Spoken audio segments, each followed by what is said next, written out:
I know what you mean.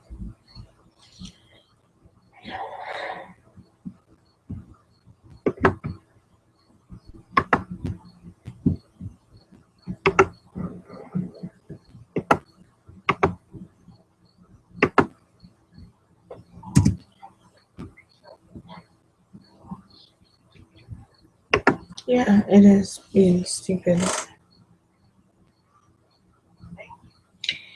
You're welcome.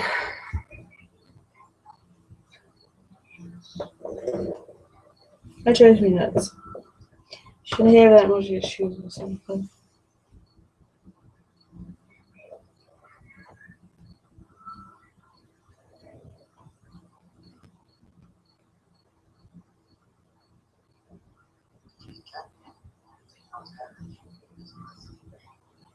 Right. Thank you. You're Hold on, don't talk. sorry. Jesus Christ. No, because otherwise it'll, you know. I know. I was just telling you to unmute yourself because it looked like it was muted, but I think so. Don't, like, pull your stuff. Why? Boobs your shit. Not that much.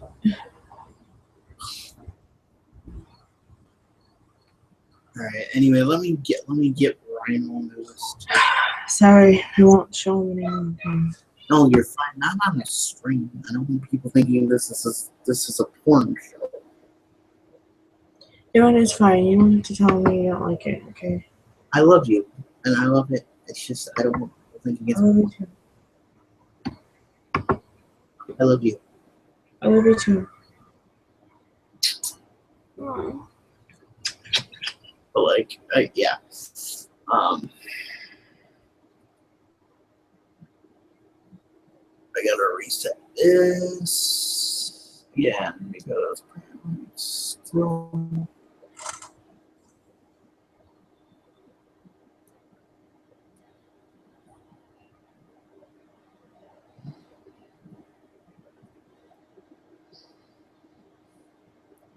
High 6. I had to figure something out. I don't know what else to do. I was just trying to hurry up so we can stream. Okay. Oh. That's a funny name for a stream, but okay. I had to hurry up and get something on because it was driving me nuts. I was getting aggravated, and I don't want my anxiety going, so I'm just trying to hurry up so you can get on and my anxiety won't go, because you getting upset about the whole stream and thing can wear it off. It could extend my anxiety out more.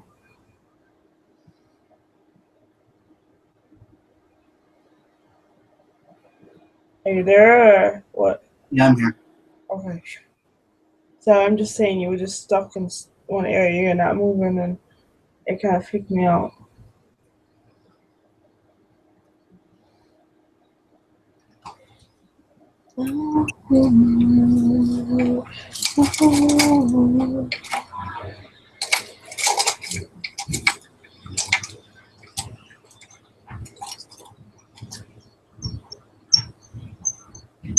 Would you stop doing shit? Sorry. Just No, I keep hitting shit, and I'm like, oh, doing it on purpose. okay.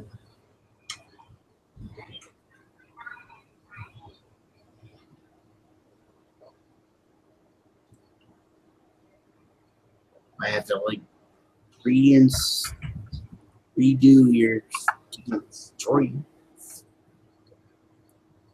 I have to resend it to Rhino, all that.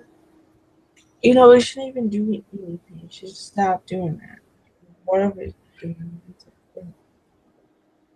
No, my issue was I was having trouble getting in. Exactly. You need to stop that.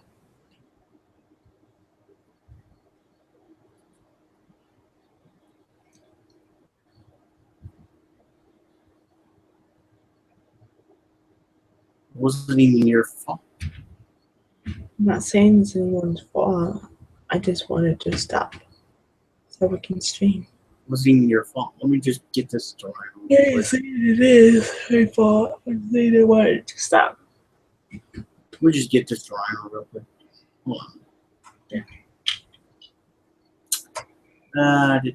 Facebook.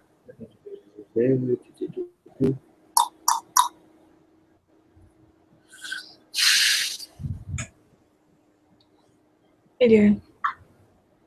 Hi, Nikki. You notice anything? I'm fine. Just let me screen share this. No, I'm saying, do you notice anything? Shades. You're funny. No. It's one good thing. When you get like this, you get hilarious. How funny do I look? Very funny. You look cool.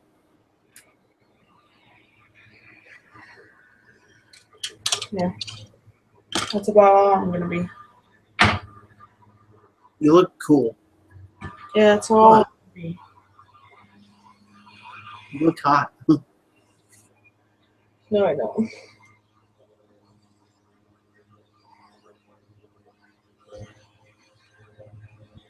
Oh, for crying out loud. What's wrong with you now? Who? You. Me? What are you talking about? Say one thing and you like go over me. I'm fine, Darren. I'm just saying I don't look hot. Yes, you do. Nothing's wrong with me. I'm just saying something. I just think we need something wrong with me.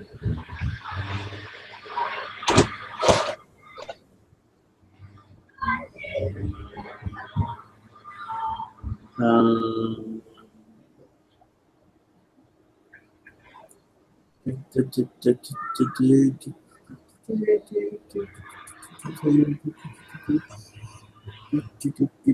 Where's she? There it is.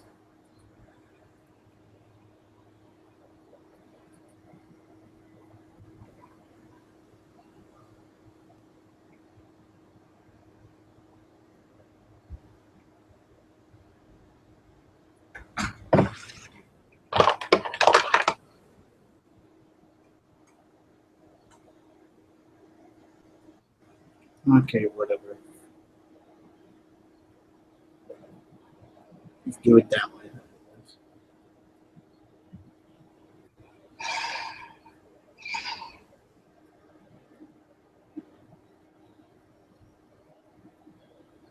You just have to wait for this thing to load.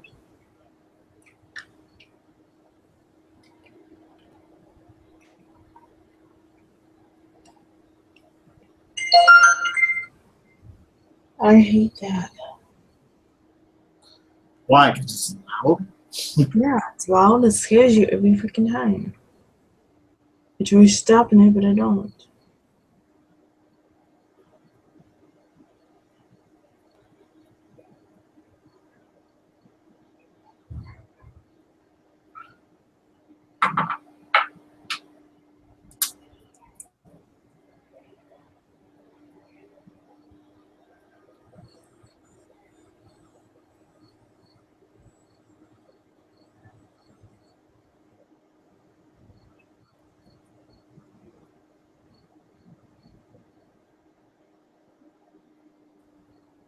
Hold on, I want to see something.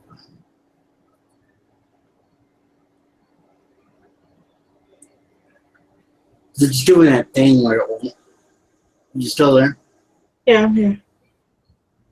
Okay, I just wanted to see. Because all I could be doing is absolutely nothing. I mean, be like, oh, we're gonna disconnect you from the call and have me have another pain in the ass happen. You know? Right.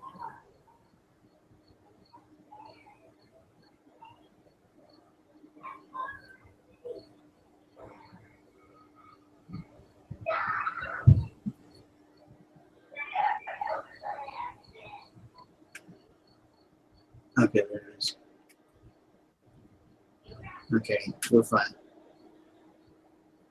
It was just doing that thing where it, like, opened up the full message thing.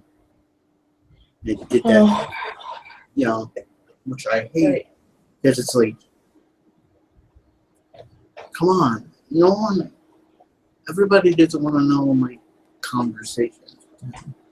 I mean, with anybody. Just open up the, you know, message window so that I can quickly send this to him, and that'll be there. You know?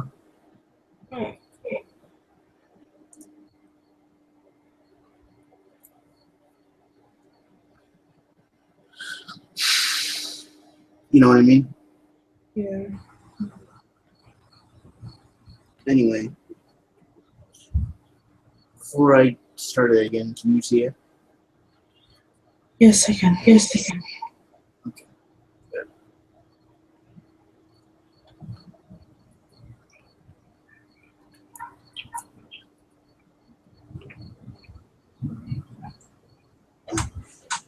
And is it just on me, so it doesn't go back and forth?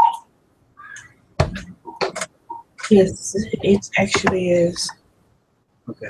Fist on the desk. Idiots, he said. If someone starts sending these games all over the country, all over the world, we'll have no chance of collecting them all. Still, let's hope no one realizes this is actually the truth. But knowing humans, they'd be flocking up. Mickey cleared his throat. I think they do know it's the truth, though. The people who'll be reading this anyway. I was just sort of browsing, you see. The doctor was already hitting the back button. Alien bondage ring, he said incredulously. I didn't think there'd really be sights about it, said Mickey wretchedly. Anyone you know? The doctor shut down the site with a decisive click. Ridiculous humans, he said. I'm going to find Rose. We're stopping this now. Dillis's Martin gave Rose a lift home. But by the time she got back, she was exhausted. She had been so worried about her mum, thinking that she was on some distant planet going to be killed by aliens. The adrenaline had been pumping something wrong. Now, well, she was still worried about her mum, hurt and in hospital. And she was still worried about the whole thing, the aliens and the games and the people being killed. But the adrenaline had drained away, leaving her ready for a sit-down and a cup of tea. She didn't notice the doctor sitting outside her front door until she was nearly on top of him. Hello, she said. Got away from the porcupines all right then, did you? He gave her a yes, obviously look. Did you do it then? He said. Did you get all the games? She leaned over him and put her key in the lock. No, I ain't got any of them. Why not? He said, following her inside. She gave a big sigh. You never believe it. My mum had one of those holiday tickets. He looked concerned at that. Did you stop her going? She shook her head. It's all right. Well, sort of all right. She didn't go. She got beaten up instead. She's in hospital. And she explained everything she had been doing. To her surprise, the doctor didn't seem very sympathetic. She hadn't expected a lot, but a bit of poor Rose, what you must have been through, would have been nice. So you didn't collect up any of the games, he said. You didn't even try, not even when you knew she was okay. Her eyes blazed. My mum was in hospital. He shrugged. Hospital's where they look after people. You knew she was safe. You could have stuck with a plan, maybe saved some lives, but you went to the hospital instead. She was so mad. She could hardly get the words out. How could he not understand? Her mum was in hospital. To carry on worrying about some abstract threat when your own mum was in hospital. Realised she was getting so angry because she knew in a way that he was right. Sometimes you're just not human, she yelled. And he raised his eyebrows as if to say, duh. She grabbed her bag. I'm off to collect up these games then, she said, her voice barely less angry than before. The doctor stood up. Good, I'll come with you. Her hand was actually on the door handle when the phone rang. She hesitated. Leave it, said the doctor. She might have done if he hadn't said that. But she was feeling contrary now, and anyway, it might be the hospital, which was important. She weaved past the doctor back to the kitchen and picked up the phone. Behind her, she heard the door slam and knew he'd gone without her. Let him, she thought, while at the same time being just a bit terrified that she'd never see him again. But a few moments later, she was herring down the steps after him, yelling at the top of her voice. "Doctor! Doctor!" she cried, and before she had gone 2 floors down, he had heard her and raced back up. All his disapproval had gone in the face of her distress, and he was the comforting best friend again, ready to take charge. "What is it?" he asked, gripping her shoulders. She shook her head, not sure, but as they raced back up to the flat, she attempted to explain. "Thought it was a dirty phone call. Heavy breathing and stuff. Snob. I don't know. See what you think." They were back in the kitchen, and she jammed the handset into its holder and pressed the button for the speakerphone. It sounded like a man, a young man. There was heavy breathing, but it was the deep, ragged breaths of terror. There were gasps and what sounded like sobs catching in the throat. Just those few sounds. So much fear. "What is it?" asked Rose. Sure she knew the answer now, but unwilling to suggest it. "Your phone got nicked," said the doctor. "So did a holiday ticket. Stands to reason the same person's got both of them still. So they get carried off to this alien planet, forced to play this space fire." He spat out the word, "gay." "But phone in here." "No, don't tell me," said Rose. "This was the last place I called. And somehow, he's not the read dial or the speed dial or something. That's what's happened." "Shh," said the doctor, pointing at the phone. And Rose hurriedly shut up and listened. Another sound could be heard, a loud, chattering, clicking noise. The strangled sobs were getting faster, and there were choked grunts from deep in the throat, as if someone was desperately trying to form words but couldn't. The chattering sound got louder, closer to the phone. Then there was a schnick noise, like a giant pair of scissors slamming shut. And then there was a soft, heavy thud. Then the line went dead. Rose pulled up a kitchen chair, sat down. "I wanted that to happen," she said. "When I heard what he'd done to my mum, I wanted that to happen.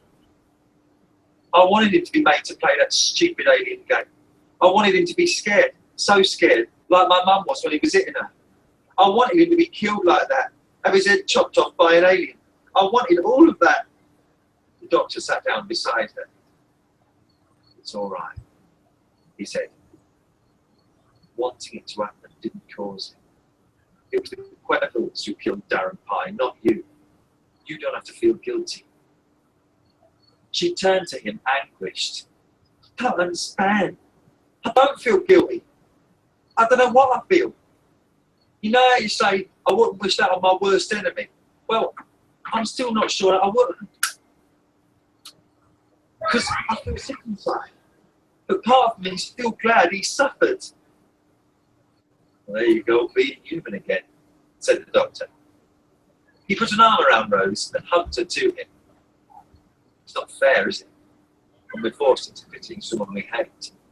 Feels like the world's turned topsy." Hold on, let me deal with this real quick. The quality is just doing that thing. Oh, okay.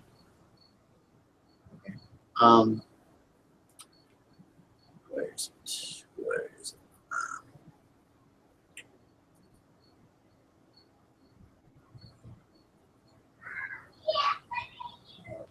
Topsy-turvy. But it's all right. You're still allowed to hate them, as long as you don't cloak to their downfall, that's all. Her mouth twitched into a lopsided smile. "You say so?" He nodded. "I do." The doctor sat back, and Rose fished out a hanky and blew her nose hard. She suddenly realised she hadn't told him everything that had happened. "Mickey got hurt," she said.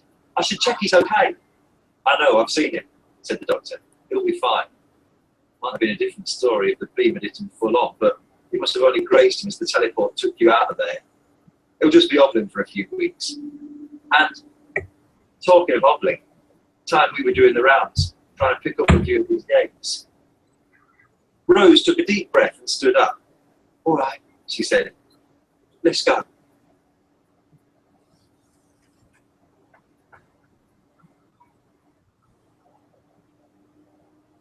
Chapter 11. They decided on a cover story.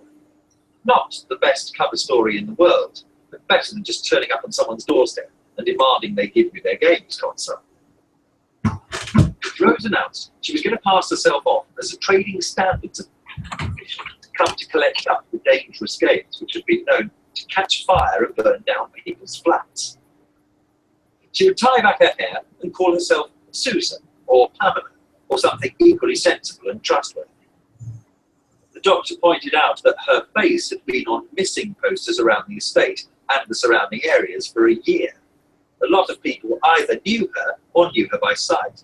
And anyway, why would they be less likely to trust an honest-looking, loose-haired 19-year-old called Rose than someone who was obviously pretending to be something she wasn't?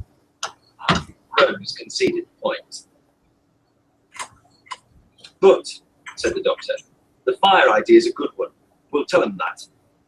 And so they began. Rose knocked at the first door and, after a few minutes, a young woman opened it. Rose had seen her around occasionally, struggling with a pushchair, but didn't know her name. The woman was carrying a crying toddler and didn't look particularly happy at being called to the door. Sorry to disturb you, Rose said, but we were wondering if you'd won a games console with this Percy Porcupine promotion. The woman stared at them. Do I look like I put time at playing games? Oh, shut up, Danny. The toddler bawled even louder. It's just that there's been an accident, the doctor explained. So if you did have one, well, I don't, said the woman. Like I told the last one. She slammed the door in their faces. Rose and the doctor exchanged glances. The last one, they said simultaneously. They moved on to the next flat. An old lady kept the door on a chain and peered through the tiny gap of them. It took some time for them to get her to understand the general idea of what they were after. She turned out not to have a games console, but a set of snakes and ladders from when her children were small, and a pack of ancient playing cards with cigarette advertising on the backs. He, possibly still not entirely clear as to why the doctor and Rose were at her door, suggested they came in for a game, and Rose felt quite guilty when the doctor gently refused. The third flat brought another young mother to the door. They could see into the sitting room behind her, where two little girls were watching the Tweenies on television. She listened to the doctor's spiel with her arms crossed and a hard expression on her face that Rose found rather intimidating. When the doctor had finished, the woman gave a great snort. "A fire, you see," she said, in what would have been a pleasant Scottish accent, had she not sounded so scornful. "Early this afternoon," said the doctor. "Did you not hear the fire engines going past?" "You'll be in the papers tomorrow," put in Rose, for added verisimilitude.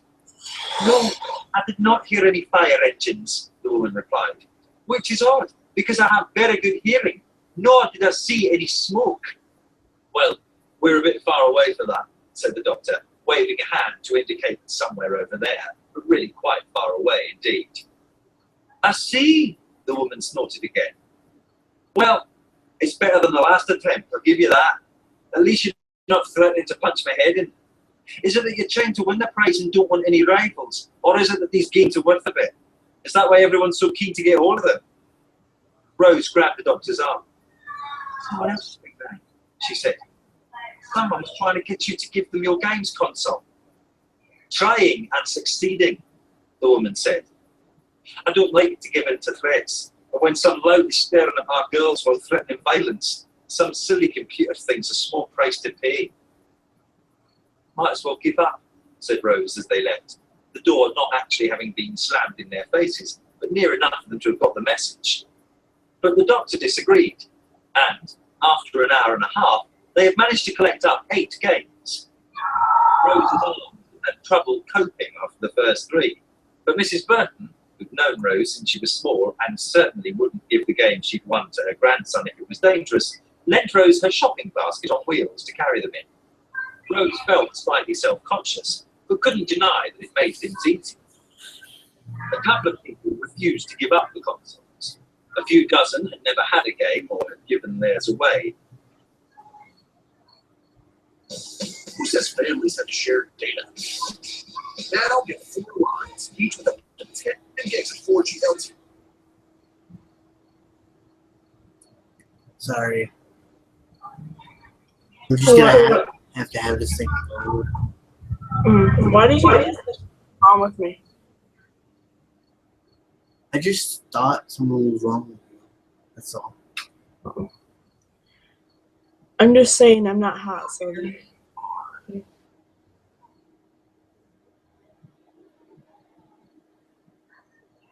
The one-night vacation. It's a thing of beauty that only parents can truly appreciate. All it's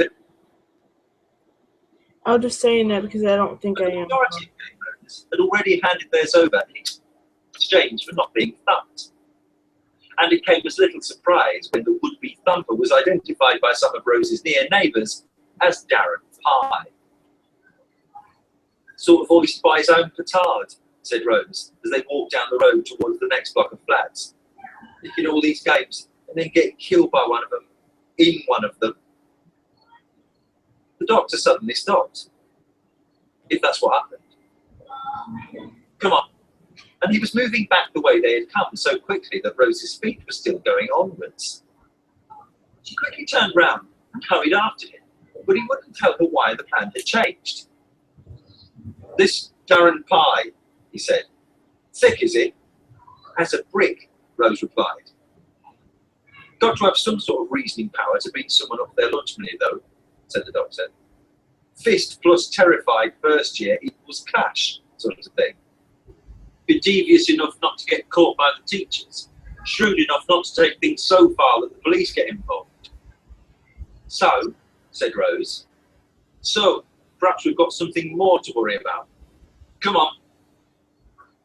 To Rose's slight surprise, the doctor didn't head back to her flat, but to Mickey's.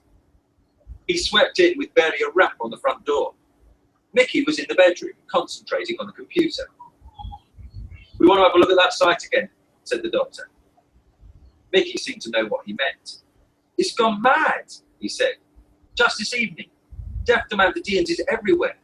There are message boards and stuff. Price has gone up to 100 quid, and there's one on eBay that's gone up already over £200.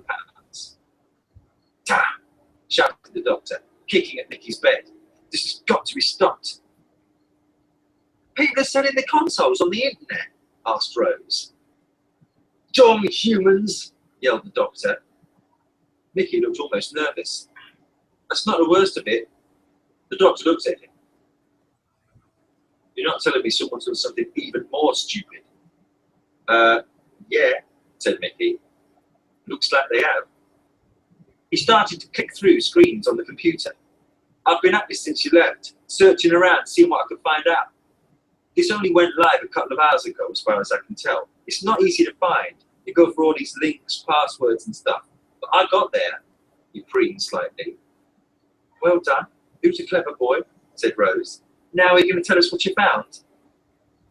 Mickey clicked return and sat back. It started with a message posted on a forum. It would be great if games were real. If you shot someone and they were really dead. Stupid humans. Hey. I know I'm a human, but Can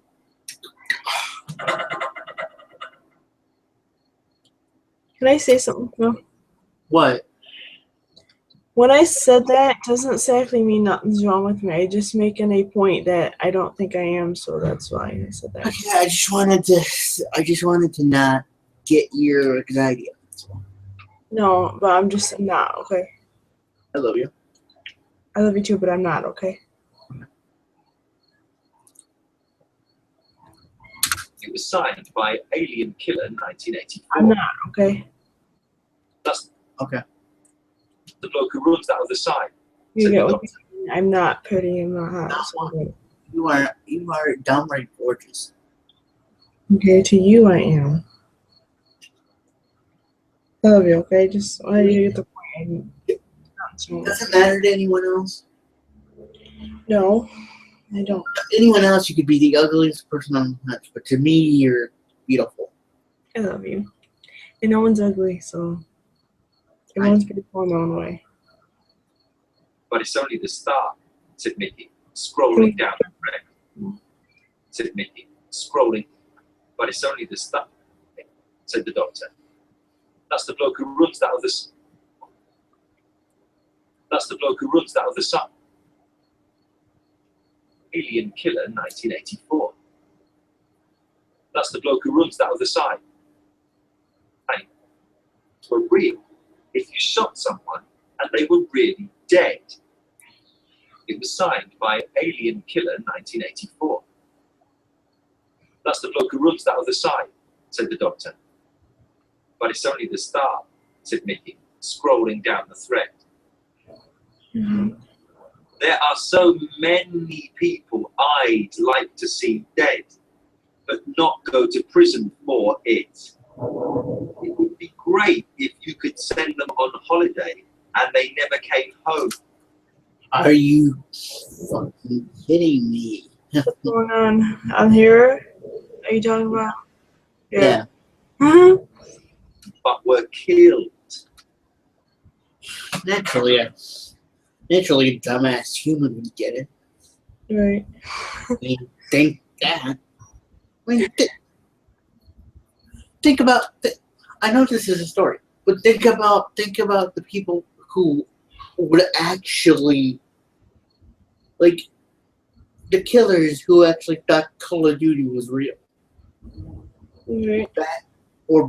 Or dressed up like the Joker. You heard about that story, right? Dressed up like the Joker and shot up people in the movie theater. Right. Yeah. It's an interesting book, Dan. I love you. I love you too. Agree. Rose inhaled sharply. Do you agree? But were killed. Do you agree? But were killed. Holiday, and they never came home, but were killed. Do you agree? Rose inhaled sharply. The text, "Do you agree?" was hyperlinked. That's where the trail starts, said Mickey. Finally, you get a phone number. He gestured to a notepad where a mobile number had been scribbled down. You want someone dead? This person's prepared to sell you a winning scratch card. Treat them to a holiday. They never come back. No blame attached. He shivered. The doctor picked up Mickey's mobile off the desk without asking. He walked into the other room. Rose and Mickey looked at each other. Sickening, said Mickey. She nodded, not really able to bring herself to add to that. Totally sick. Utterly sick. Lose all faith in human nature, sick. Yeah, this drives me nuts. I know it's a book, but I think it has some real world.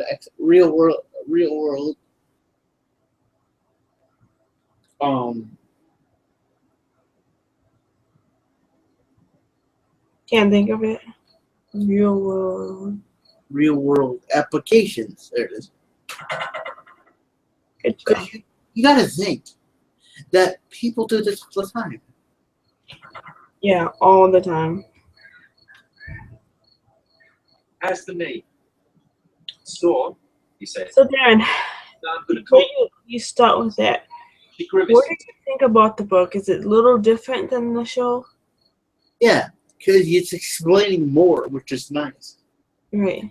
It's like, Yeah, but do you like them enough where you want them? Like the audio video? I love you too. Would you want them on audio tape? yeah, I would want them on audio. I love you too. Like, I still want the shows and Oh yeah. audio books. I'll get you the shows. And the audiobooks. have to beat you out, yeah. It's gonna have to be like one at a time though. They're very expensive. They're like maybe Yeah. $30. But I spent $40 on I don't care. I yeah, just 5. eventually, You know, it's alright. Just it'll take a while to get everything, every show you want. That sort of thing. I love you. I love you too. I'm gonna get you like the series, like I'll get you like, you know, all the season, like I'll get you like you know, the whole series, like. Okay, hold on. So, perhaps we've got something more to worry about. Come on. To Rose's slight surprise, the doctor didn't head back to her flat. Mickey swept in with barely a rap on the front door. Mickey was in the bedroom, concentrating on the computer. We want to have a look at that site again, said the doctor. Mickey seemed to know what he meant. He's gone mad, he said. Just this evening. Deaf demand to D&Ds everywhere. There are message boards and stuff. Price has gone up to 100 quid, and there's one on eBay that's gone up already over £200. Damn, shouted the doctor, kicking at Mickey's bed. This has got to be stopped. People are selling the consoles on the internet, asked Rose. Dumb humans, yelled the doctor. Mickey looked almost nervous. That's not the worst of it. The doctor looked at him. You're not telling me someone's done something even more stupid? Yeah, said Mickey. Looks like they have. Started to click through screens on the computer. I've been at this since you left, searching around, seeing what I could find out. This only went live a couple of hours ago, as far as I can tell. It's not easy to find. You go for all these links, passwords and stuff. But I got there. He preened slightly. Well done. Who's a clever boy? Said Rose. Now are you going to tell us what you found? Mickey clicked return and sat back. It started with a message posted on a forum. It would be great if games were real, if you shot someone and they were really dead. It was signed by Alien Killer 1984. That's the bloke who runs that other site, said the doctor. But it's only the start, said Mickey, scrolling down the thread. There are so many people I'd like to see dead, but not go to prison for it. It would be great if you could send them on holiday and they never came home but were killed. Do you agree? Rose inhaled sharply. The text, do you agree, was hyperlinked. That's where the trail starts, said Mickey. Finally, you get a phone number. He gestured to a notepad where a mobile number had been scribbled down. You want someone dead? This person's prepared to sell you a winning scratch card. Treat them to a holiday. They never come back. No blame attached. He shivered. The doctor picked up Mickey's mobile off the desk without asking. He walked into the other room. Rose and Mickey looked at each other. Sickening, said Mickey. She nodded, not really able to bring herself to add to that. Totally sick. Utterly sick. Lose all faith in human nature sick. How's the knee? Sore, he said. Dunno how I'm going to cope, to be honest. She grimaced in sympathy. What I really need is someone to help me out. Look after me. Put me to bed, that sort of thing. Shame I'm busy saving the world, she said. I phone social services if you like. They could send round some nice old granny to give you a bed bath. Mickey grinned. Oh, what a shame the doctor's using my phone. Oh, look, he's finished, said Rose, as the doctor walked back in. But their banter was cut short by the expression on the doctor's face. What is it? Rose said. 500 quid, said the doctor. That's how much death costs off the internet. Not much more than a widescreen telly. You spoke to someone? Asked Rose. The doctor nodded. Didn't sound as if I was the first to call. I reckon your mum's not the only one who's been mugged for a winning scratch card. Rose thought of her mum, lying bruised and bloody in a hospital bed. Got to stop this, she said. Well, yeah, said the doctor. That's the general idea. He reached out a hand and squeezed her arm, a comforting gesture that belied the very slight sarcasm of his words. Rose noticed Mickey's face. He didn't like it, didn't like their closeness. She understood, but didn't have time now to worry about Mickey's feelings. We've got to stop it at the source, the doctor was saying. It's spreading out all over the place down here. Look, this internet stuff has only just started. Nothing stolen before this afternoon, as far as we know. Earliest anyone can get anything by post is tomorrow morning. We've got to get to the planet where it's all happening before then. Stop it there. Then it won't matter who's got the games, who wins the holidays. Rose dragged her attention back to the conversation. What? You found out where this planet is? She asked. Can we dash off to the rescue? The doctor's face hardened. No, he said, clenching his fists. I got its name, but it doesn't mean a thing. You could pay 500 quid to this bloke and go on the holiday, Mickey suggested. And Rose was fairly sure she didn't really detect just a hint of malice, just the tiniest indication that Mickey wouldn't mind too much if the doctor went off on holiday and never came back. There's an idea, said the doctor. What? Really? Said Mickey, slightly incredulous.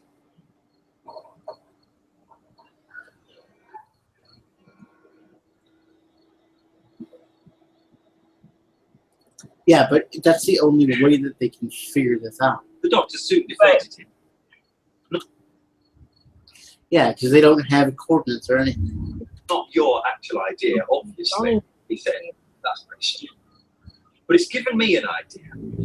If we could just get hold of one of those holiday scratch cards. With the Quebble's teleportation technology, it would be bound to have a directional circuit in it. I could plug that into the TARDIS. He bounded over to the door. Come on, you two.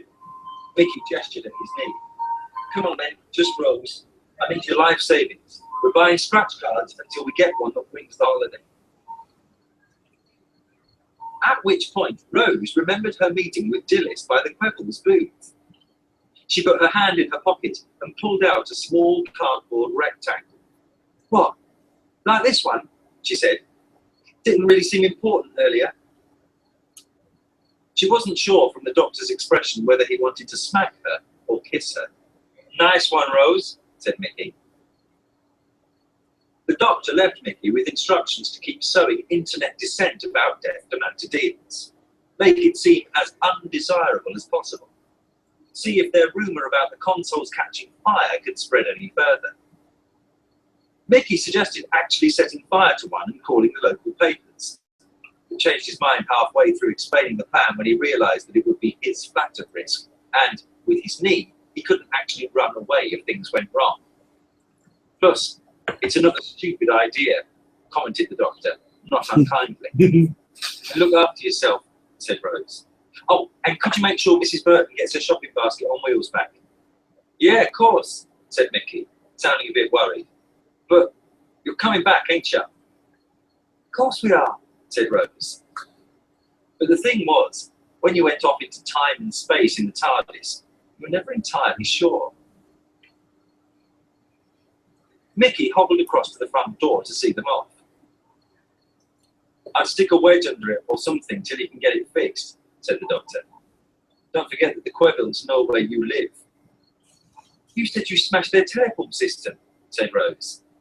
They might fix it, replied the doctor. Thanks for the cheerful thought, said Mickey. I'll sleep so soundly tonight now. Rose heard the door shut behind them as they started down the stairs. We're going to be able to stop this, aren't we? She asked the doctor. It'll be a cinch, he replied. No more humans getting their heads bitten off by aliens. And no more aliens getting shot by humans, said the doctor. Don't worry, we'll stop it. No problem. A figure had slipped into the shadows of a doorway as the doctor and Rose left Mickey's flat. Now, it left its hiding place and peered round the corner to watch them as they went down the stairs. The tall, arrogant bloke and the mouthy tart. He'd wiped the smiles off their faces. They weren't going to get in his way again. Even going to stop this, grunted Darren Pye, spitting after the retreating figures. I'm the one who's going to stop you. Wait a minute, he's alive? I guess so. That's what they're saying. Holy what? Chapter 12. That's funny. That's crazy. Figures. I'm the one who's going to stop you.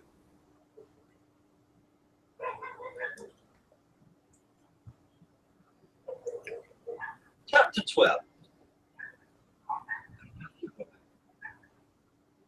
The beautiful girl with the long blonde hair, who looked a bit like Susie Price, was gazing at him in adoration. I've been watching you. Couldn't keep my eyes off you. I watched how you dealt with those terrible aliens. The way you grabbed that iron bar and used it like a sword. The way you fenced with that alien and drove him off. You must be a master swordsman. I like this part because it's like it goes in between those magical things and the Right. actual story.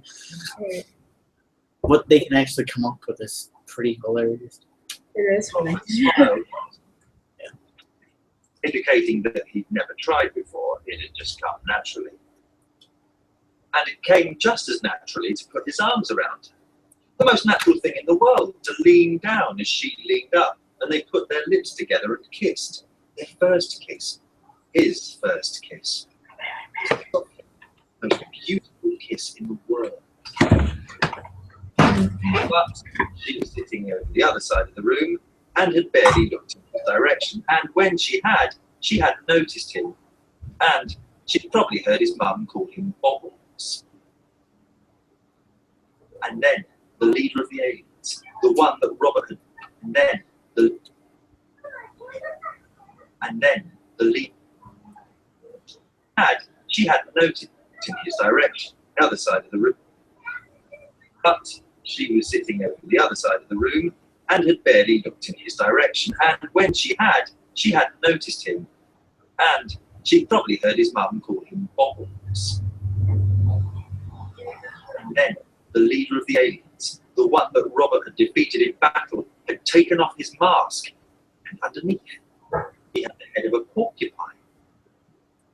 Had taken off his mask and said in his cold, deep voice, I am your father, Robert.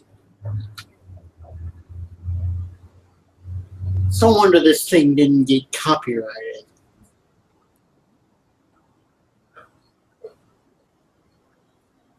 Of course, it's a book, but like seriously, I am your father. What does that remind you of?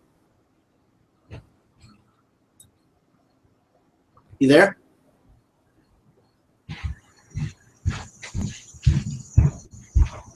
You there? Yeah. I'm here, Darren. You don't have to tell me. I'll redo it. No, you're fine. It's all right. Come on. Come on. I just had to use the restroom. You're fine. You don't have to. You can continue it. It's fine. Just like going to the bathroom if you're at school, you know, and doing that, you just keep it on. It's all right. Not really It had been their destiny to meet in this way, and that he must destroy his mother, and that he. And Robert knew. Hello, Robert. I am your father, Robert. And Robert knew that it had ever been their destiny to meet in this way, and that he must destroy his mother, father, as the ultimate triumph of good over evil. And then he might get another kiss. Mickey looked around the lounge and finally picked up a TV Mac. Won't be needing this anymore, he murmured, casting a rueful eye over at the gap where only that morning the television had stood. Then he slowly made his way back to the front door and, crouching down with a lot of yelps of pain, although probably not as many as if anyone had been present to potentially offer sympathy, wedged the magazine between the frame and the door. It probably wouldn't stand much, but would prevent anyone bursting in on him. He glanced up at the wall, where a large red sign instructed people to stop. Shame aliens didn't pay any attention to that. He had taken 2 shuffling steps back from the door when he heard a noise on the other side. The aliens? Mickey hurriedly looked round for a weapon. But no. A second's concentration and he realised it was footsteps. Human footsteps. The Doctor and Rose having forgotten something. No. It was only one person. The burglar returning for more? Mickey kept still and silent. Inside, he was laughing and pointing at himself with the paranoia. But exposure to the Doctor had had an effect. There were some scary things out there. Don't have nightmares, Crime Watch always said. They were trying to persuade people it was statistically unlikely for the awful things they were showing to happen to any particular audience member. And when you've been there and done that on what seemed like a regular basis now, you stop believing the platitudes. Were the footsteps going to pass his door? No. They stopped right outside it and tried the handle. A legitimate visitor would knock at this point or call out or something. No one knocked and no one called out. Instead, they tried shoving the door again. The door opened a centimetre or so, the magazine beginning to scrunch up. A rough male voice said, "Open up, Smith." Darren Pye. Mickey didn't say a word. He began to back away as quietly as he could, looking for something else he could use to keep the door shut. "I know you're in there, Smith. I know your freaky friends brought some of them games here and I want them." "Well, you can't have them," called back Mickey, forgetting he was pretending not to be there. It sounded as if Darren was giving the door a kicking. Amazingly, the magazine was still wedged tightly beneath it, preventing it from opening. But any moment he'd have it off its hinges.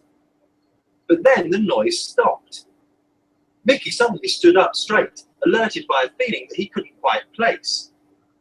A tingle in the air, and for some reason Pancake Day came to mind. He heard a shout of alarm from outside the door, probably the nearest anyone had ever heard Darren Pye get to shock and fear. Then Mickey realised. This was what it had felt like just before the aliens, the Quevils, had burst into his flat. The Doctor's warning had been right. They must have been able to fix their teleport system, and they just materialised the other side of his front door. They'd be after the Doctor.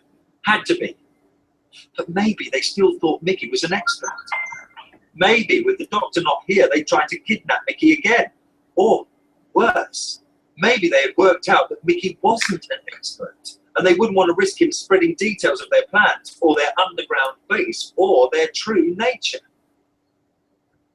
There was no other exit from his flat. Even in full health, he couldn't hope to outmaneuver the Quevils and their flying quills and their laser guns. With his dodgy knee, he had no chance. Mickey hurried back as fast as he could, eager to find a hiding place. But then he heard voices from outside. "How on earth did you do that?" yelled Darren Pye. Then came the voice of a Quevil. "This human has witnessed our materialization. He must be destroyed." Mickey froze, waiting for the hiss of the laser beam, the scream of the dying man. But it didn't come. "No!" yelled Darren Pye. "I can help you." There was a pause. Then a Quevil said, "Explain." Darren was gabbling now. "I know what you are, right? I know what you're doing.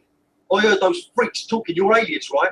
And you want to kill these insect things. That's cool. I saw you appear before out of thin air like that. I want to help." A Quevil, Mickey had no idea if it was the same or a different one, said, "You have not yet explained how you intend to help us." "I've already sorted it. Spreading these things over the country. Getting people who know what they're doing."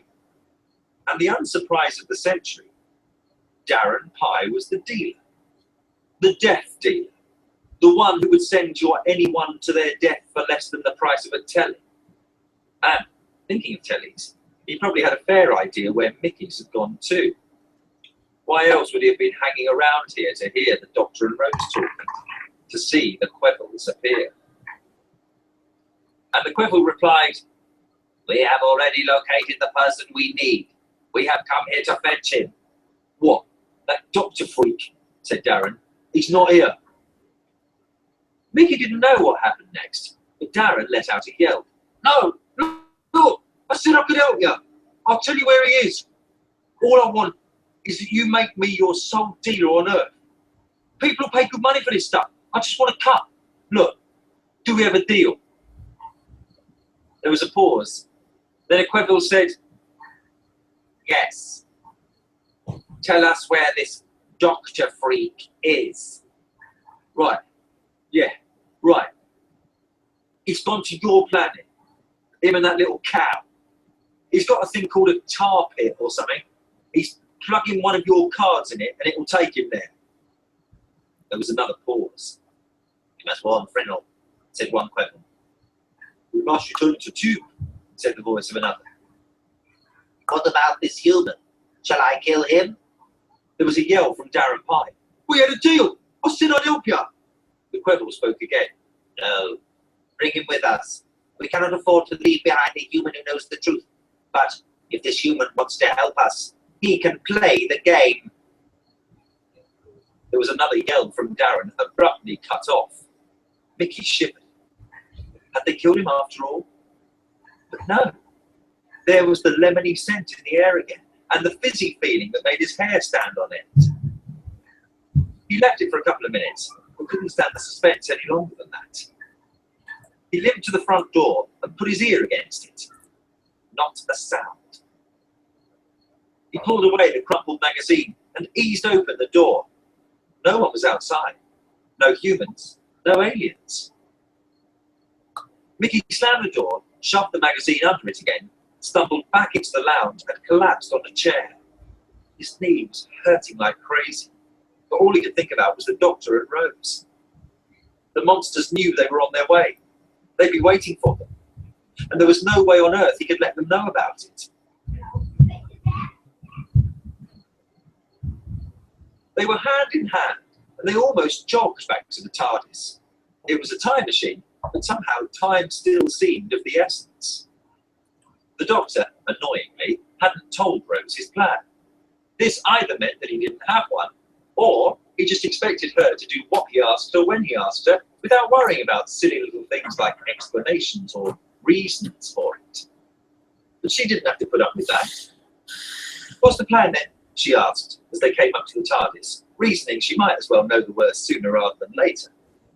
Just because it was the doctor's time machine, that didn't mean she had to play entirely by his rules. I'm going to try and home in on this Mantadine stronghold, rescue anyone still in there. Then find where they're holding the people ready to play the game, rescue them. Persuade the Quevilles not to do this anymore. When we don't succeed, do something clever, which means they can't do it whether they want to or not. Right, she said. I approve. I'm glad you approve, the doctor replied, getting out his TARDIS key. How are we going to do all that then? She asked. Bribe them with salt? The doctor had earlier not seemed entirely impressed by her salt brainwave. She had explained it in detail while they'd been trooping around all the flats. Well, I remembered this thing about porcupines going mad for it, she'd explained. They chew stuff to bits if someone's just touched it with sweaty hands. That's how much they love it. So I figured, the doctor had interrupted her. These aren't porcupines. Porcupines don't, contrary to popular belief, shoot their quills at you. They don't walk upright. They don't carry little laser guns. And they don't, whatever David Attenborough might tell you, kidnap human beings and teleport them to an alien planet. Rose shrugged. Well, I knew it was a long shot. He grinned then, a blooming brilliant one. And he had given her a great big hug, swinging her off her feet. I'll never let anyone call you a dumb human again. What? You mean they... Nah, he'd interrupted again, laughing. And he took her hand and led her off down the street. Nah, he said again now. We're going to figure that out when we get there. Easier that way. I hate having to keep rejigging a plan just because there was something we didn't know about before we arrived. Yeah, right, said Rose. You've just got this seat of the pants thing going. You get all bored if you've got it sorted beforehand. He just smiled at that as he pushed open the blue double doors. didn't confirm or deny. Rose was sort of used to coming into the TARDIS now, in the same way Alexander Graham Bell's friends must have grown used to the miracle of being called up on the telephone after the first few times. But she still got a rush from it. The casual wandering into a wonderful alien environment, a machine that was amazingly bigger on the inside than the outside. That would have been astounding enough in itself, even without the whole travel to anywhere and anywhere thing. The Doctor held out a hand for the winning scratch card as they walked up the ramp into the dark control room, and she pulled it out of her jeans pocket again, hoping the slight crease in it wouldn't have harmed whatever strange technology it was concealing. She passed it over, and the Doctor stuck the card into a slot in the console. The TARDIS always seemed to have exactly what was needed. Rose suspected that it somehow adapted itself to the Doctor's requirements, but she had never managed to catch it out, never managed to spot something that she knew hadn't been there before, or found anything to be absent that was previously present. What belonged? Said the Doctor. Rose hoped so. You really didn't want too much time to reflect before plunging into deadly danger. The Doctor flicked a few switches, and a thin column in the middle of the console began to pulse up and down, bathing the room in blue-green light. That meant they were in flight, but they were, as far as she could understand it, more or less nowhere. Travelling in the TARDIS was more like the Quebble's teleportation than a rocket to the moon. You didn't have to take a detour around Saturn or risk getting stuck in a spaceship jam at the edge of the Milky Way. You just, well, actually, she'd leave the details to the Doctor. Just take it on trust for now. The Doctor was mooching round the console, his hands in his pockets, occasionally peering down at something. He didn't thrive on inactivity. "You there any second?" he said. "Good," said Rose. But she suddenly found herself flying across the room. The TARDIS had lurched violently, like it had given a sudden enormous hiccup. She grabbed at one of the strange sculptures that decorated the room, a sort of Y-shaped thing that looked like a cross between a tree and a statue, and it arrested her flight. Using it for support, she managed to drag herself back to her feet. "What was that?" she asked, shaken. The Doctor was examining the console. "We were repelled by something." "The force field around the Mantidean stronghold," Rose realised. "No teleporting, no TARDIS." The Doctor nodded. "So, that's plan A out the window?" "Well, we were making it up as we went along," said Rose to sort of comfort him. "We've landed somewhere anyway." Said the Doctor, getting his sonic screwdriver out of his pocket, as if to check he still had it, then putting it back in again. "I expect it's going to default mode, taking us to exactly where the winning card holders materialise.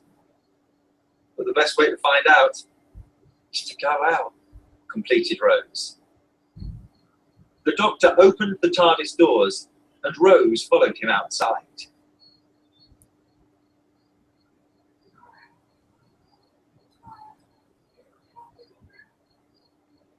Chapter 13.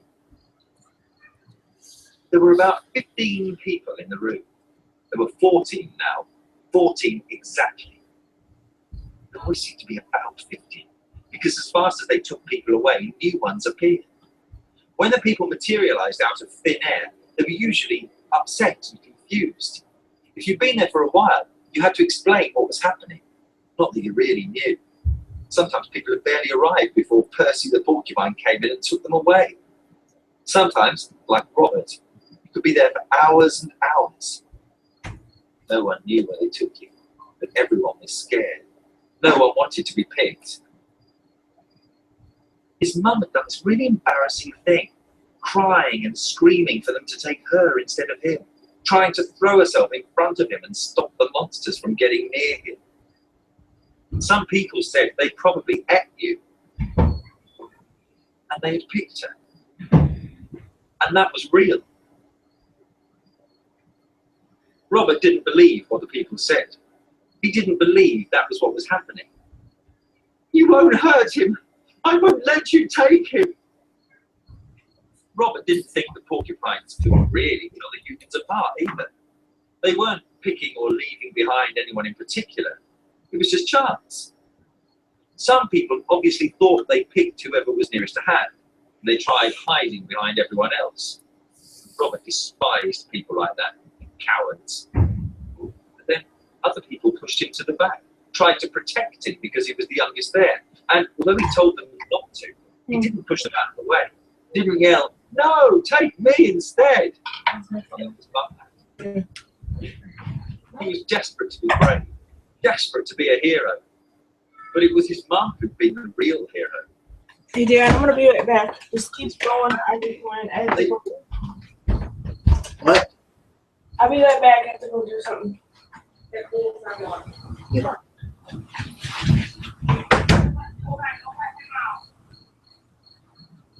Always beat the odd players. He'll be a, didn't yell, "No, take me instead." He was desperate to be brave, desperate to be a hero. But it was his mum who'd been the real hero. And heroes always came back. They always beat the odds against them. At the moment, there was Robert, and there was the blonde girl and her mum. The girl's name was Sarah. Not that she spoke to him, because girls didn't, even in life or death situations. But he'd heard her mum call her that. Sarah's face swapped between the most perfect sneer and the most gorgeous pout Robert had ever seen. She had cried a bit at first, but now just looked bored. There were 4 couples of various degrees of agedness. The Incomos, old, probably in their 30s. The Catesbys, very old, probably 40s. The Snows, ancient, 50 or so. And the Attalans, in their 60s, practically dead. They were all new arrivals. Everyone kept out of the way of the Snows, who didn't seem to realise what was happening and kept trying to insist that they must talk to someone in charge. There was a man called Daniel Goldberg, whose wife had been taken away, who now just sat in a corner crying. And another man, probably aged 20 or so, who was wearing a suit and tie and had been virtually in hysterics since he arrived. He said his name was George, as far as he could be understood.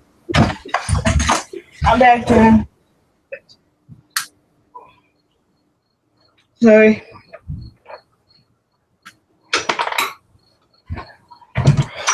I'm back. Okay. Snows, ancient, 50 or so. Yeah. Okay. I heard you. Okay, just waiting for you to say okay. Okay. And the Attalans, in their 60s, practically Love dead. you. Me too. They were all new arrivals. Everyone kept out of the way of the Snows, who didn't seem to realise what was happening and kept trying to insist that they must talk to someone in charge. There was a man called Daniel Goldberg, whose wife had been taken away, and who now just sat in a corner crying. And another man, probably aged 20 or so, who was wearing a suit and tie and had been virtually in hysterics since he arrived. It said his name was George, as far as he could be understood, for all the whimpering and screaming, and Robert thought he was pathetic. He hoped he'd be taken next. Then there was an old granny called Mrs. Pobjoy, who said it was just like the war, and kept trying to organise sing-songs. At the moment, she was giving everyone a rousing chorus of "Pack up your troubles in your old kit bag," but Robert really couldn't see that they had anything to smile about, although they might do, if she stopped. Suddenly, a loud, grating, rasping noise began echoing around the room. It sounded like some great engine grinding into life, and everyone started in terror. "It's the mincing The TARDIS. machine!" It's like that. Mm, mm, mm, mm. Good morning. Okay, about 10 minutes, okay. Okay, do we have leftovers? Yeah. Okay. I wasn't sure if we had any. Okay. I gotta eat in 10 minutes. Are you gonna mute yourself? Yeah. Okay. Shouted George. They're going to eat us all!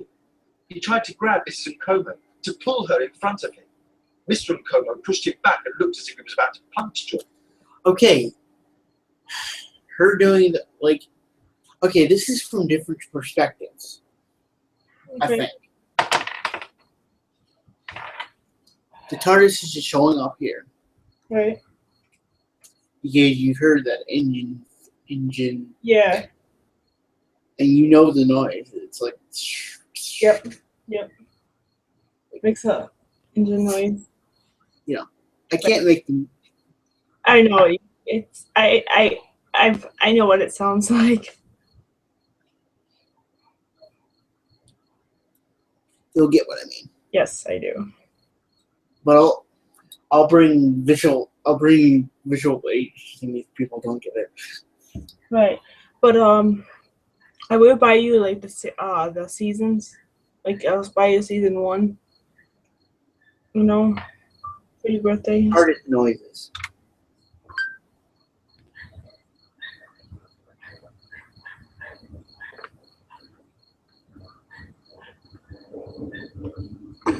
Okay, it's like this. Yeah, I know the sound of that. No, but I didn't want. I wanted people to understand. Oh yeah. You want Because people to know what you're talking about. if you're watching this and you're not, Right. you know. Okay. That makes sense. Sorry.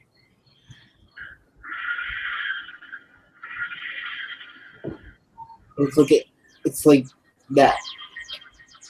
Yeah, it makes like a spaceship sound or something.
Yeah, that's what it is. Right. Kind of sound like a spaceship or something, but it's not. Hold on, I got a picture of the control room for this. Okay.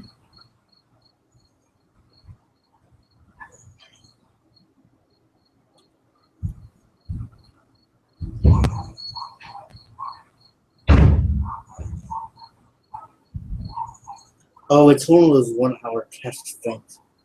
Although, What? but that's weird because it's like only the control room. It is really Control room noises. weird. Right.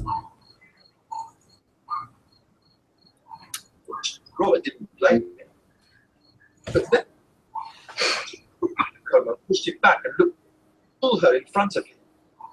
Grab Mrs. Nkomo to pull all, he shouted George. It's the mincing machine! Started in terror, grinding into life. It sounded like some great engine grinding into life, and everyone started in terror. It's the mincing machine! Shouted George. They're going to eat us all! He tried to grab Mrs. Nkomo to pull her in front of him. Mr. Nkomo pushed him back and looked as if he was about to punch George. Robert didn't blame him. But then the thing appeared and grabbed everyone's attention. If it was a mincing machine, it was stranger, although less scary than any Robert could imagine. The thing arrived out of nowhere. A blue box. Told you.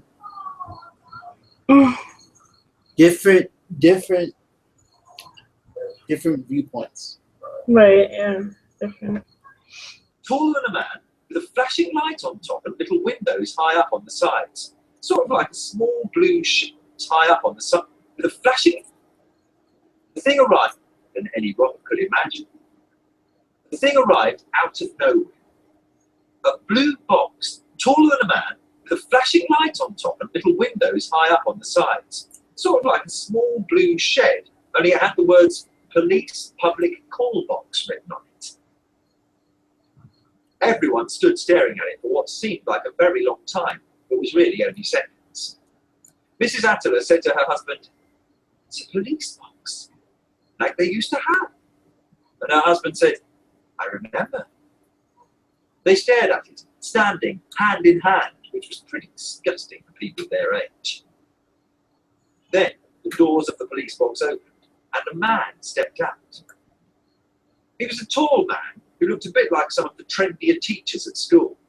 He had really short hair and was wearing a really cool battered leather jacket that Robert coveted immediately. If Robert's dad ever did turn up, he'd like him to be a man who looked like that. And actually, he'd quite like him to be a man who appeared out of nowhere in a blue box as well. And then the second person came out of the box, and Robert forgot all about the man and all about Sarah, the blonde sneer. Ah, dang. Or Don't go here. She's 19, man.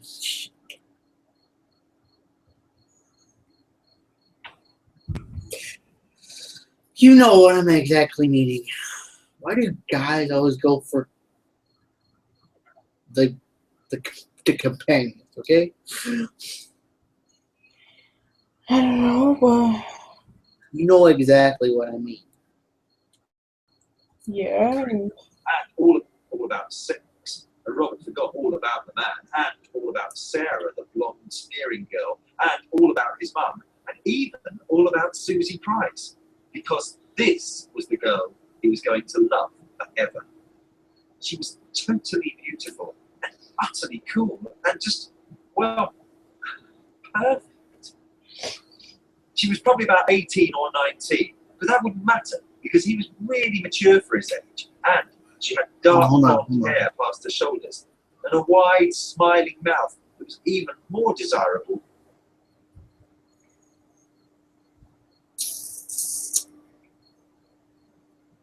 I didn't mean to. What was that? I didn't mean to do that. What's happening? What did you do? Oh, it's not anything stupid. It's just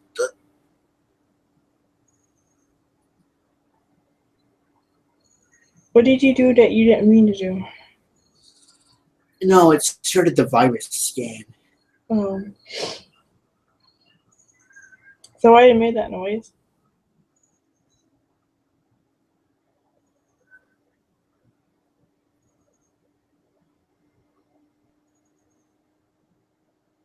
Yeah, sorry about that. It made a really weird noise. It was like hissing noise. No, that was me. Huh? That was me. What did you do? Hiss? I stopped it. Sarah, the blonde sneering girl, and Yeah, you she hissed. never lost. Her eyes met his, and she smiled, and he knew that she Oh no. felt it too, the connection between them. Oh, for God's sake! I gotta eat. Alright, you gonna mute yourself? Yeah, I got it. I'm going to because 10 minutes probably passed by now. Right. Love you. You too. I guess you want me to take over. Yeah, take over until I come back. Okay. Not really.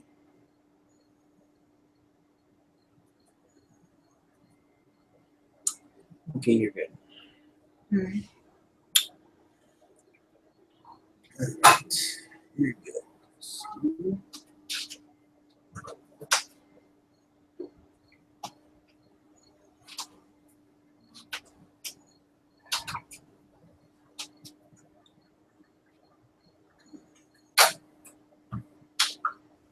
Even if we have to be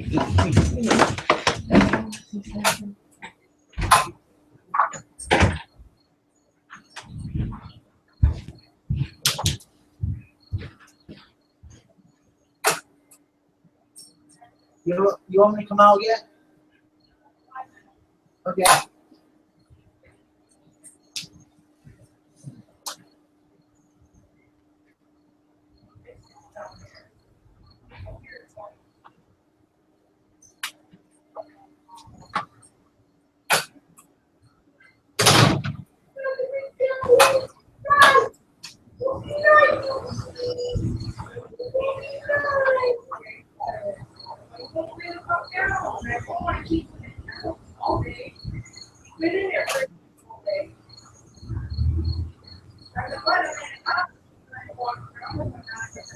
Sorry, the dogs were eating. 5 more minutes. Still there?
Because the dogs were still eating stuff. When you come back. I'll be right back.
Okay.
Okay. Let's do something. Well, he won't think I am not doing anything. YouTube.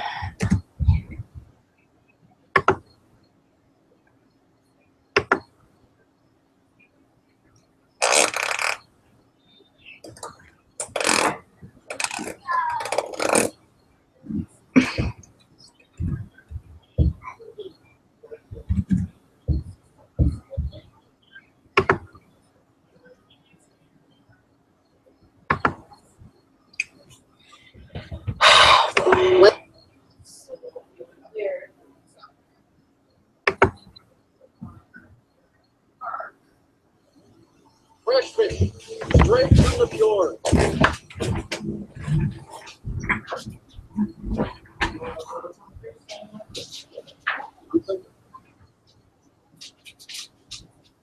Yes.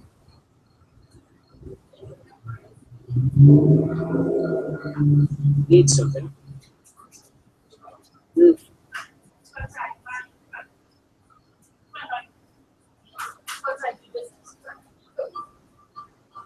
Need.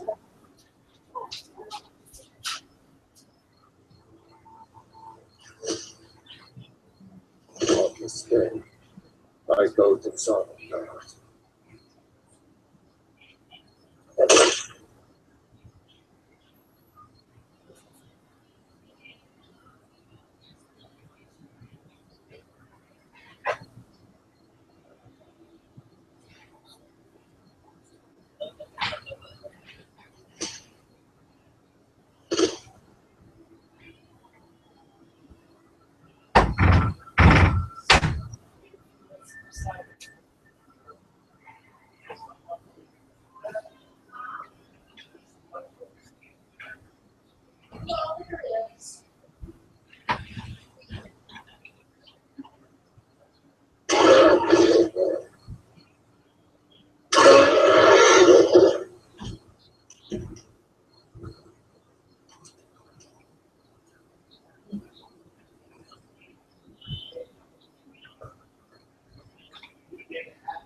I have so very many ways to deal with people. Very few of them.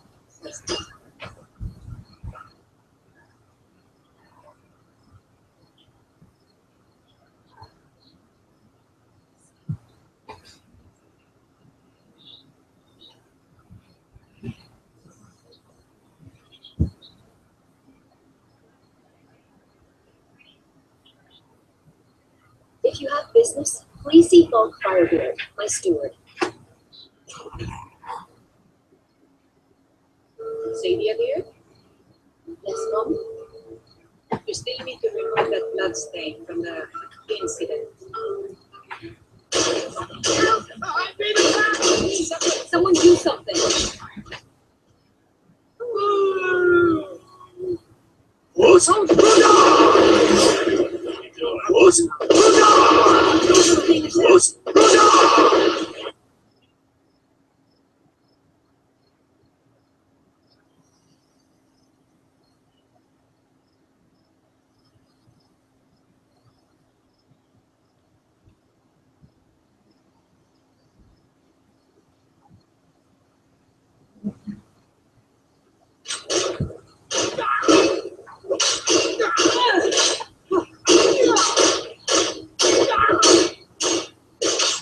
Such is our way.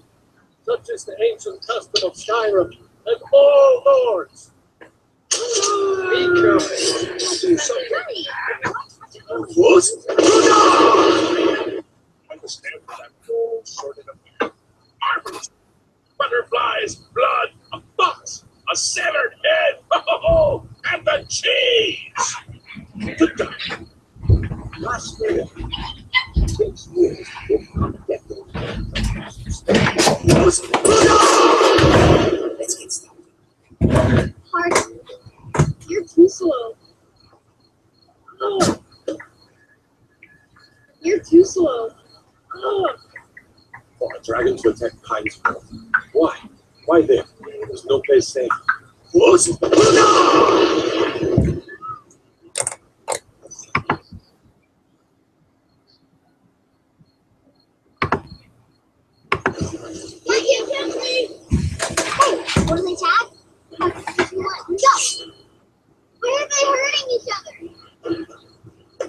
sorry.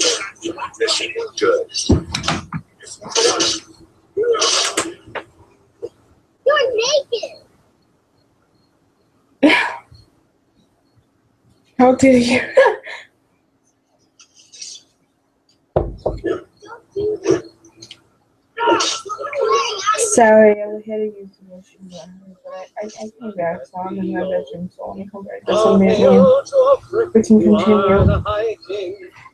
But this land is ours, of the scars that has sullied our hopes and our dreams. All hail to our friend, what's the hurry?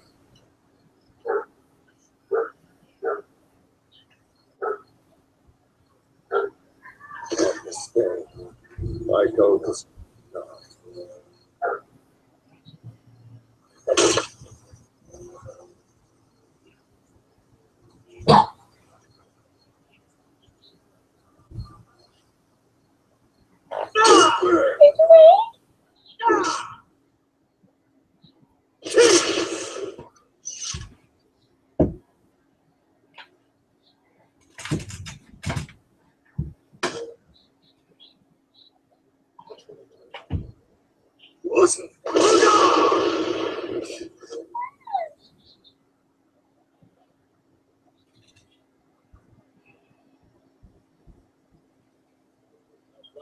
and our steel we will take back our home.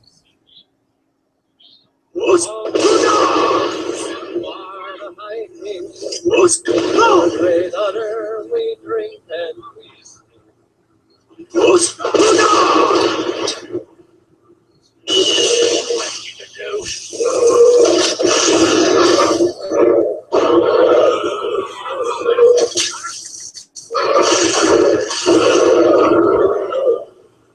Imperial business, be on your way.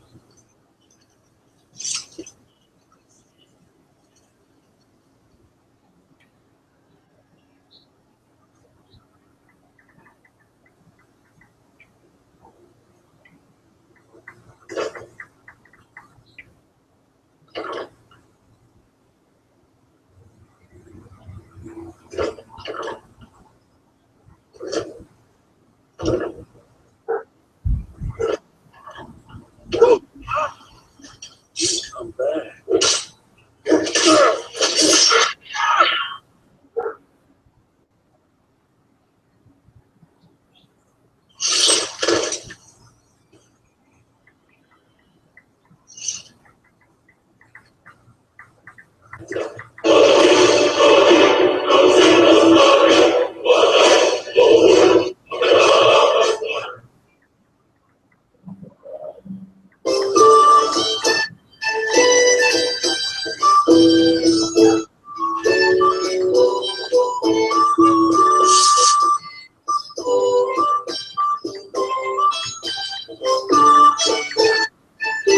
Stop, criminals!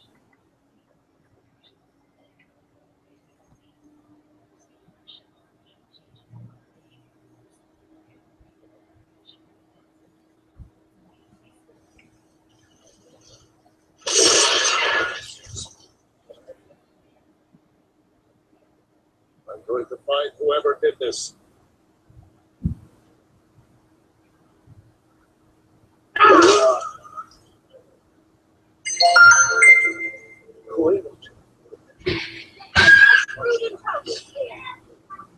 Fresh fish! Fresh fish! Oh, someone speak! No more! I yield! I yield! Somebody help. I'm on the big one.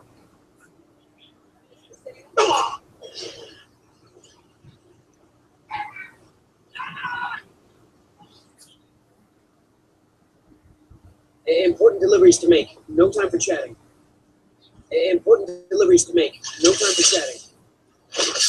Be careful. Important deliveries to make. No time for chatting. Don't do that.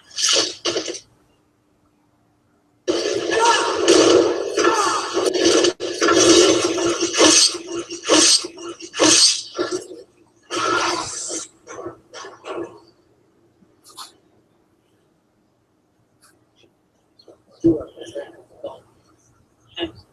take charge of right.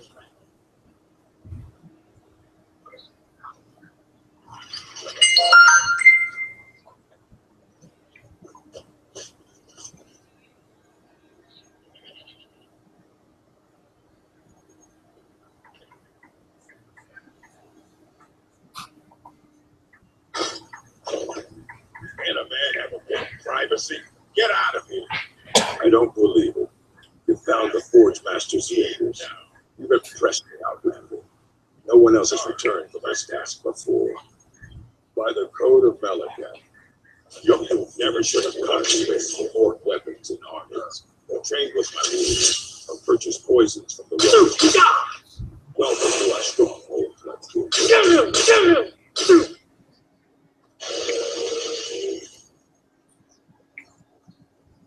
Need something?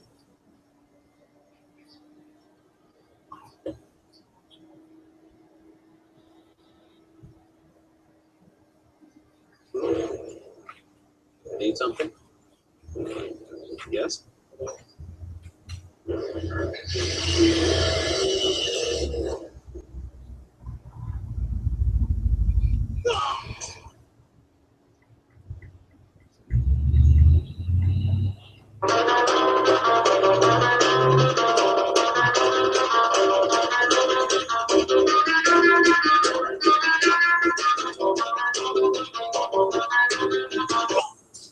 Please keep your mouth shut.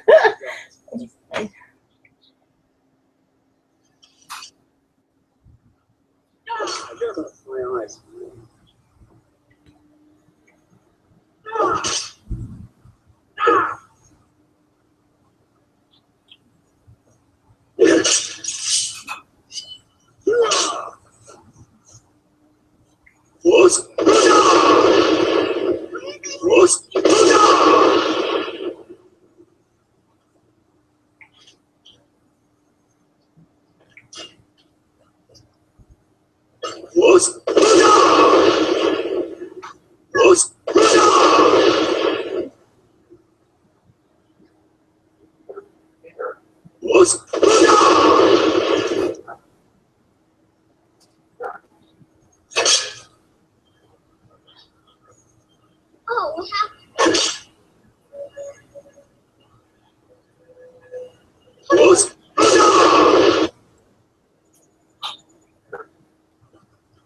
What do you mean?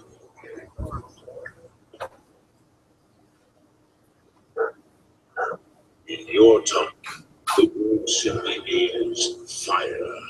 It is true.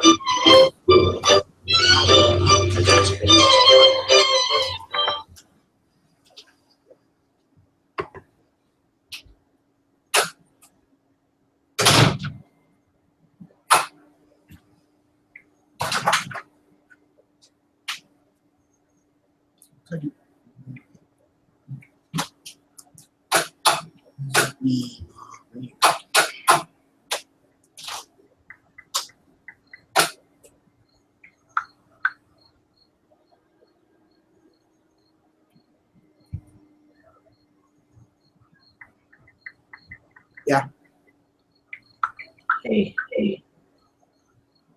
You back? Yeah. Oh, okay. How was dinner? Pizza. Oh, I had pizza yesterday.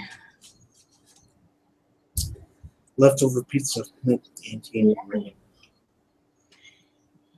Sorry about earlier. I was just using the restroom and coming back. I was just watching Randomness Skyrim until you get back so we can continue the book if you want.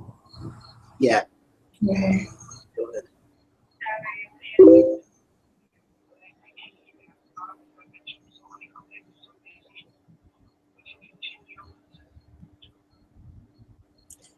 Okay. Are we going to continue the book? Yeah, we're gonna continue. Cool. Good. I like the book. The girl pushed past her companion and headed straight for Robert. She had eyes for no one else, and she held out her hands to. Dude, are you serious? What? The guy in there? Okay, he must be in a serious fantasy thing. Oh, yeah. So it sounds like. You know how when you daydream about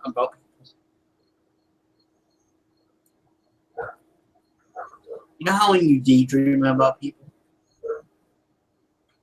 What do you mean daydream about people? What do You know you how when you daydream about people, and you go into your own world, basically? How do you daydream about people, Dan? Has this happened a couple times? I daydream about you all the time. And I daydream about you every time.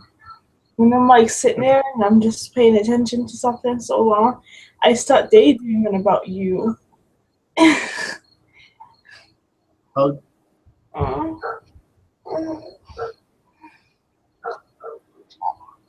I wish I could really hug you.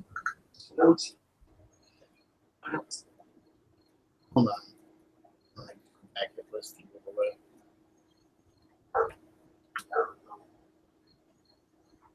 His. And she left the blue box. Undesirable. Sarah the Clock. Wow. And a wide, smiling mouth that was even more desirable than Sarah the Blonde sneering girl. And as she left the blue box, her eyes met his, and she smiled, and he knew that she felt it too. And he knew her eyes met his. Hold on. I want to get back to where the TARDIS actually shows up first. Okay. That wouldn't matter.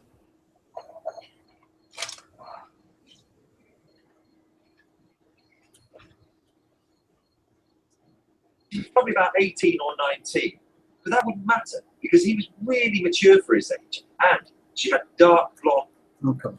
really mature, 18 or 19. That should be fun. And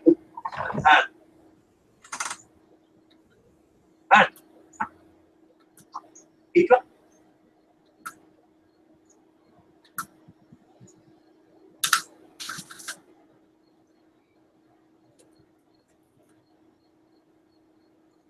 police.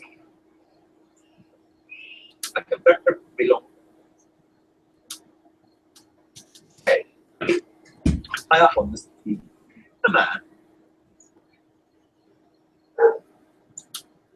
a blue box, taller than a man, with flashing lights on top and little windows high up on the sides. Sort of like a small blue shed, only it had the words police public call box written on it. Everyone stood staring at it for what seemed like a very long time, but was really only seconds. Mrs. Attila said to her husband, "It's a police box, like they used to have." And her husband said, "I remember." They stared at it. Hold on. Gotta reset this damn thing. I think it's messing up. Hold on a second. Oh. Because when it was having issues, I was having issues with it. Oh. Okay, just fix it. I'm trying to. That's what I'm trying to do. I'm just saying, just fix it. Just go and fix it. That's what I'm saying.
Hmm.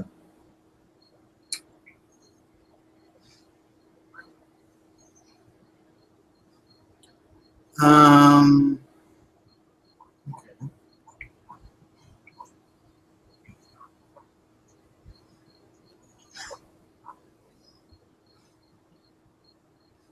Standing hand in hand, which was pretty disgusting for people of their age. Then the doors of the police box opened, and a man stepped out. He was a tall man who looked a bit like some of the trendier teachers at the school. He had really short hair and was wearing a really cool battered leather jacket that Robert coveted immediately. If Robert's dad ever did turn up, he'd like him to be a man who looked like that. And actually, he'd quite like him to be a man who appeared out of nowhere in a blue box as well. Okay. So,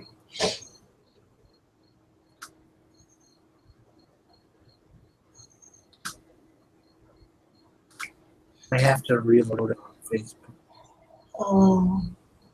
Can you send it to me, please? what? And then the second person came out of the box. And Robert Can you send it to me, please? all about the man and all about Sarah. Yeah. Can you send it to me, please? Because it's being stupid. What do you Oh. want to send you? Hold on. I got it. I can just send the thing.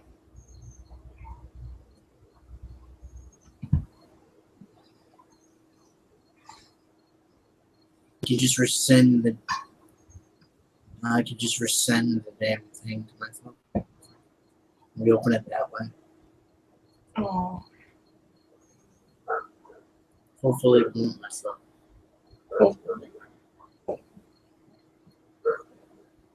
Probably because it's scanning now. It's probably because it's messing up like that. probably. Yeah, you know, it's okay because you can multitask when you have the scanner. Yeah, it's probably fine. Just Look. And you could send part 2 yourself. okay. Too long doing this too.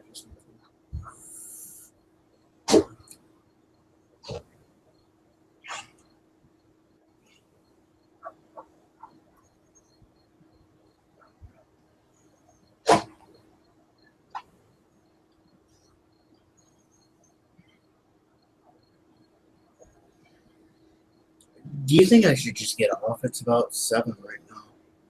It's 7:32. Why don't you wait till 8 o'clock? Because everything's acting slow now. I want to reset the computer. It doesn't exactly mean that. It's alright. It's okay.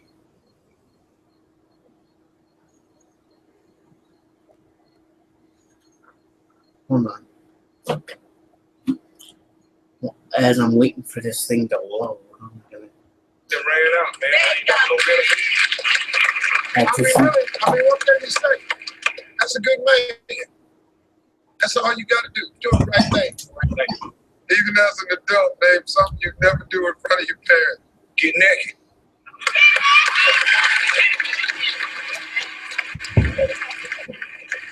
Get naked.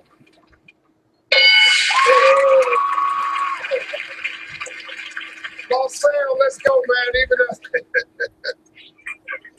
as an adult, babe, something you never do in front of your parents. Use drugs. Good answer. Use drugs.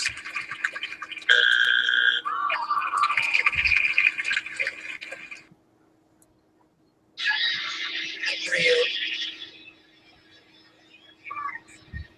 Features. No!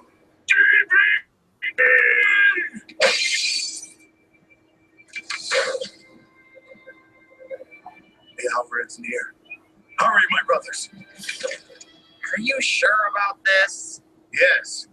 So, now what? Now, the universal remote shall be revealed. This is ridiculous. Rigby, put me down.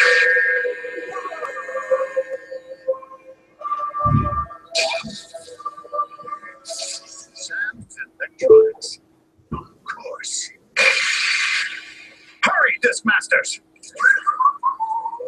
Nice work, guys.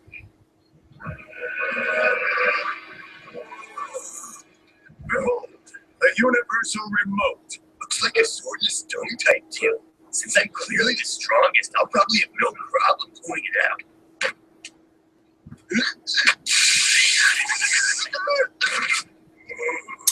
Disc Masters, remember the tapestry. There's only one person who can free the remote. Dude, Vincent, Yeah, dude. Seriously?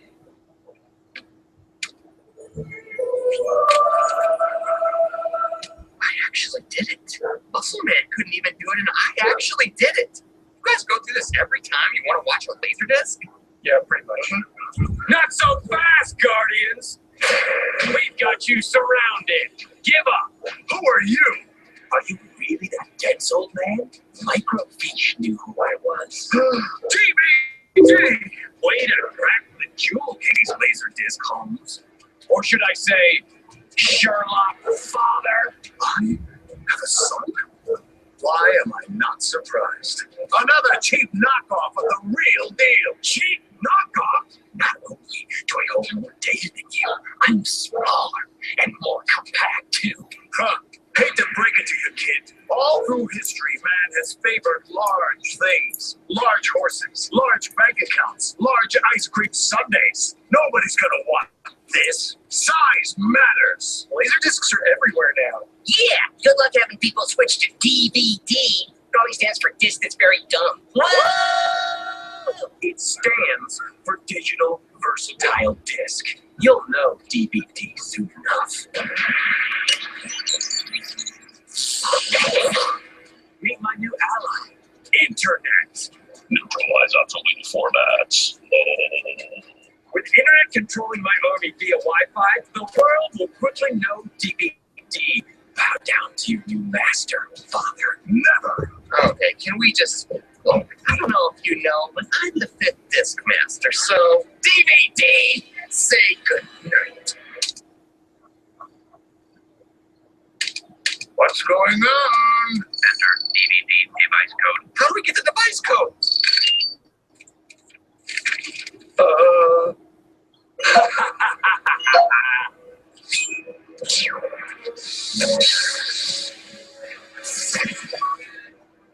Prepare to become obsolete.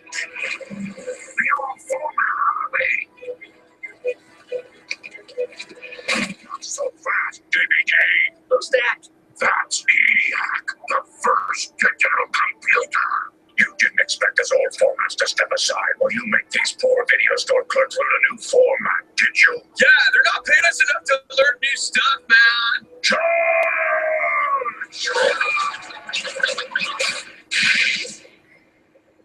ENIAC, attack! What's the status of the DVD code? These instructions are really complicated. Remind. What's the text support number?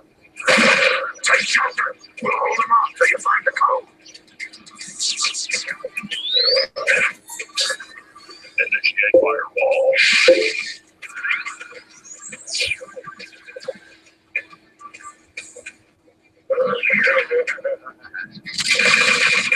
Enter device code.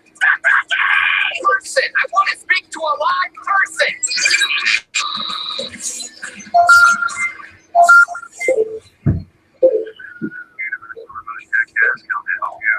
Finally! No! Eject the disc fighters. You're mine, DVD.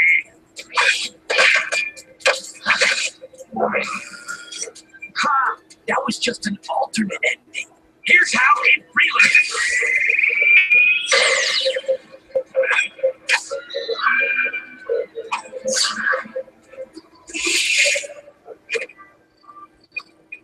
Why am I doing this? Because you left me and Mom when I was just a mini disc. But where were you in my product launch? Where were you when I said my first words? What were they? Laserdisc rules. So, yeah. You're sorry? You want to start the road to here? Oh, dang.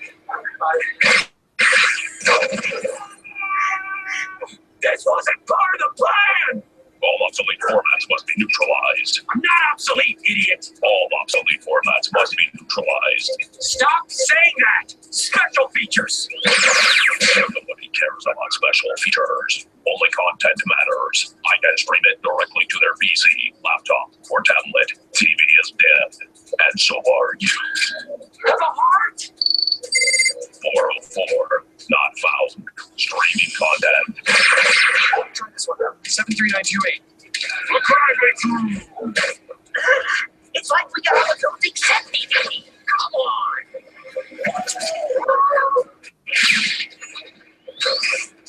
A terrible mistake. Internet is unstoppable. Why should we help you? If you don't, the world will have to settle for poorly compressed video on the web forever. Look, Internet's power comes from his Wi-Fi server. Wi-Fi server. DVD, give us your code. Yeah!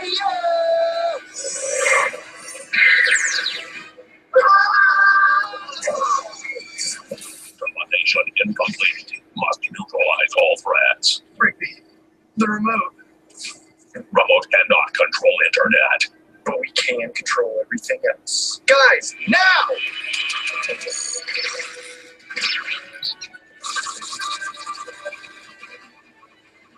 Losing signal. No.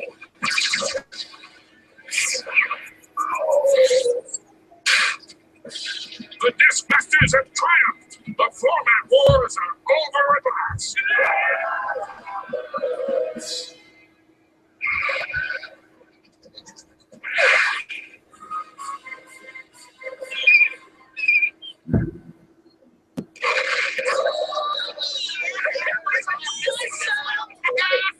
Fidelity is not a priority for consumers. Free streaming content will conquer all. More. The dome's dropping tomorrow. Isn't that exciting? When a giant dome covers the park, it's gonna feel. I'm scared. I'm hungry. What are those things? Only one man Guys, will discover the secrets. time to blow this thing wide open. Inside the Dome. Don't miss the all-new regular show half-hour special. Thursday at 7:30, 6:30 Central. From Disney Pixar Cars, it's the Diecast Car Collection. There's new cars every month. You can collect them all. Lightning is flying over the racers. Lightning wins. Cars and vaccines sold separately. You can skip. Sorry. Okay. Okay.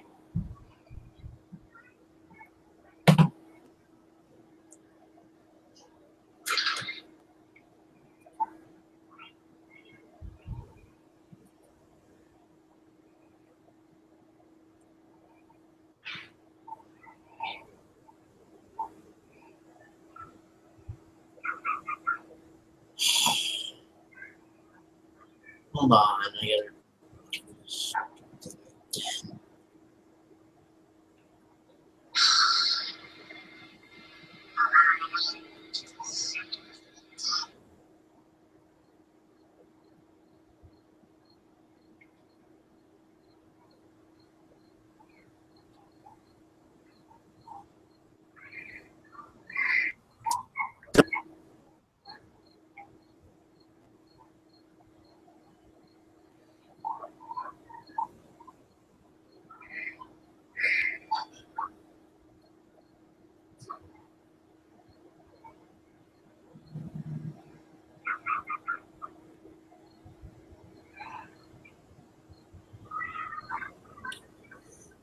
In the stream.